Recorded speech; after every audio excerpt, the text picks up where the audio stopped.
Residents of Cross River State are increasingly feeling the weight of rising costs of transportation following the recent increase in the prices of petroleum products across the country. Gift Asukwo tells us more about the public feelings.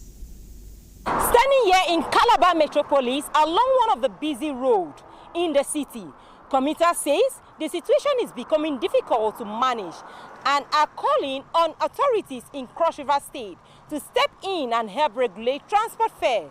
Many residents hope that with proper dialogue with transport union and the government, a better solution can be reached. For many commuters who rely on mini buses and keke for their daily movements, what used to be an affordable ride has now become a financial burden. The situation has sparked frustration among residents who depend heavily on public transportation to work, school, and business. This development comes shortly after commercial drivers in the state staged protests against increased daily ticketing and levies imposed on them.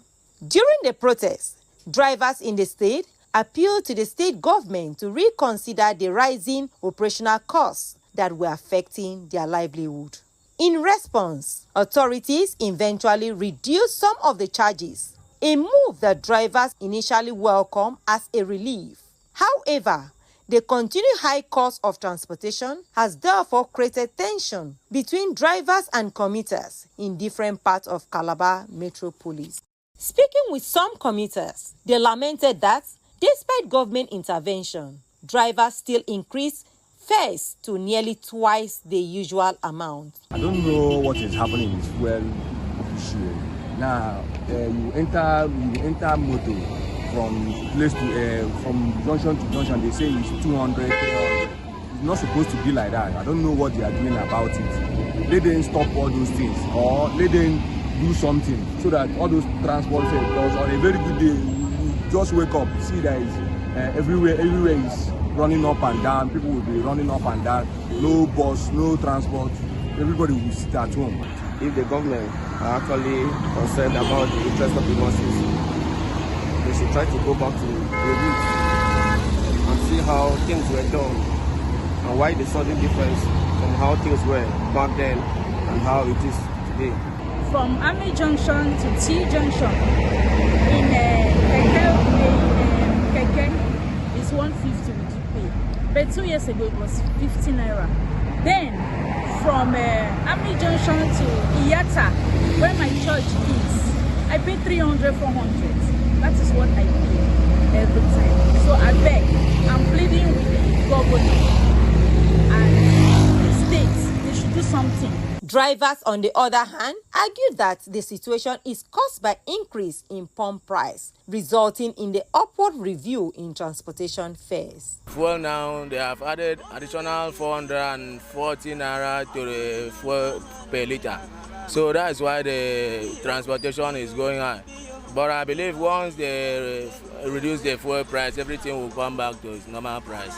If you take to pay 300 naira, they quartered. So what we can do? So the price is too much for us.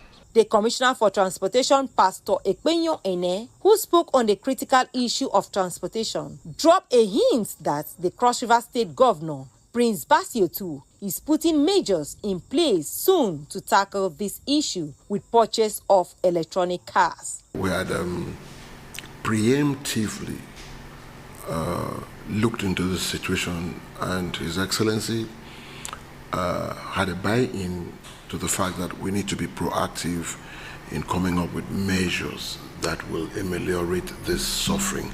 We had adopted the electric vehicle model, knowing that that would bring a permanent solution to such circumstances. And in that regard, His Excellency initiated and got the approval of the State Executive Council for the acquisition of 10 city buses. Our projection is to get 20. As we speak, they are fully paid for. We are awaiting delivery. At the time of filing in this report, transportation fares are still in the increase. For CRBC News, Gift Asukwo reporting.